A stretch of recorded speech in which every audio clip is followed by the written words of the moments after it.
اب یہ کان امام کی آواز کیسے سنے کہ یہ پتہ نہیں کیا کیا سنتے ہیں سارا دن. یہ آنکھیں امام کو کیسے دیکھیں کیونکہ یہ پتہ نہیں کیا کیا دیکھتی ہیں سارا دن. خود آپ ایک صاف پانی میں تھوڑی سی مٹی ڈال دیں, تھوڑی سی, پانی کا حجم زیادہ بھی ہو, یا چھوڑ دیں, کلر کا ڈراپ ڈال دیں, ایک کوئی بھی کلر, شفاف پانی آلودہ ہو جائے گا. ایک ڈراپ, چاہے 1 لیٹر ہی کیوں نہ ہو پانی, ایک بڑا کین ہی کیوں نہ ہو, ایک ڈراپ ڈال دیں. کیوں؟ محسوس ہوتا ہے, آپ کو نظر آتا ہے. یہ جو روح ہے جسے خدا نے پاک اور صاف بھیجا ہے, یہ ایک نگاہ نامحرم سے آلودہ ہو جاتی ہے. آپ کہتے ہیں کہ کیا فرق پڑتا ہے, کسی کو دیکھ رہے ہیں, نیت تو صاف تھی. اللہ, نیت صاف تھی, اثرات مرتب ہو گئے. اب کیسے کھڑے ہوں گے فجر کی نماز میں, کیسے آنکھوں میں سے آنسو ٹپکیں گے سجدے کے اندر کہ آپ پھر خدا کی بارگاہ میں کہیں کہ رب لا تکلنی الا نفسی طرفۃ عین ابدا, اے میرے پروردگار مجھے ایک لمحے کے لیے میرے حال پہ مت چھوڑنا.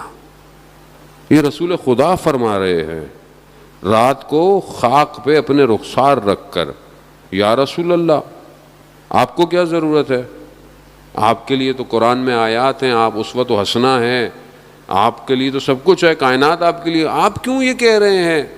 ازواج مومنین جو ہے, وہ امہات المومنین جو ہیں, وہ پوچھتی ہیں رسول خدا سے کہ آپ کیوں ایسے خدا کی بارگاہ میں گڑ گڑاتے ہیں, کیوں ایسا کہتے ہیں؟ رسول خدا نے ارشاد فرمایا کہ برادر یونس یعنی حضرت یونس کو خدا نے تھوڑی دیر کے لیے ان کے حال پہ چھوڑا.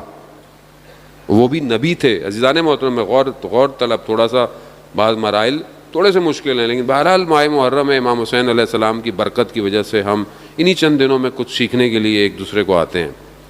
حضرت یونس علیہ السلام اللہ کے نبی, اللہ کے نبی کو جب ان کے حال پہ چھوڑا جائے تو ہمارے جیسا نہیں ہے جیسے ہمیں حال پہ چھوڑا جاتا ہے. وہ اللہ کے نبی ہیں, وہ معصوم ہیں, لیکن رسول خدا فرماتے ہیں کہ برادر یونس کو تھوڑی دیر کے لیے اللہ نے ان کے حال پہ چھوڑا.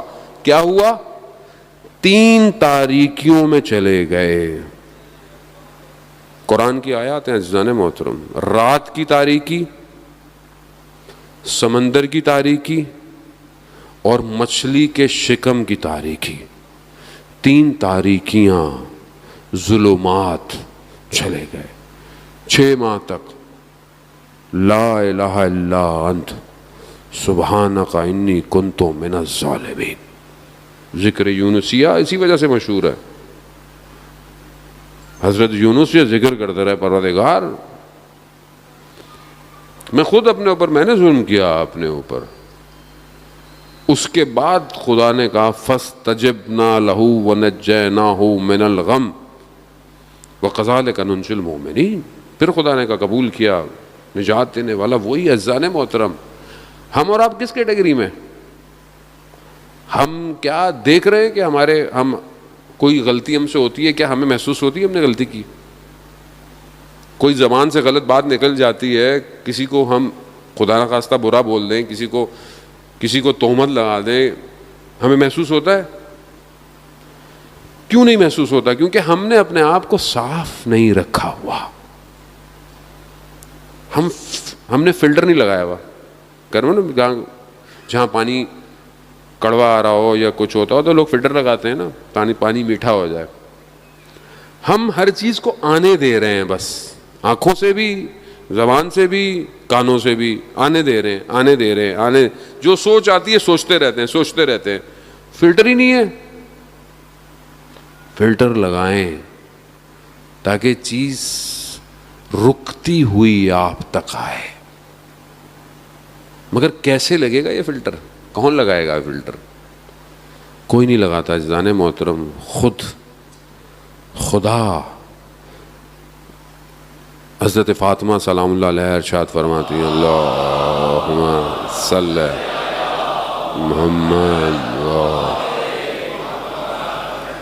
بی بی ارشاد فرماتی ہیں کہ جب خدا کسی کے دل میں خیر پیدا کرنا چاہتا ہے تو اس کے دل میں علی کی محبت ڈال دیتا ہے.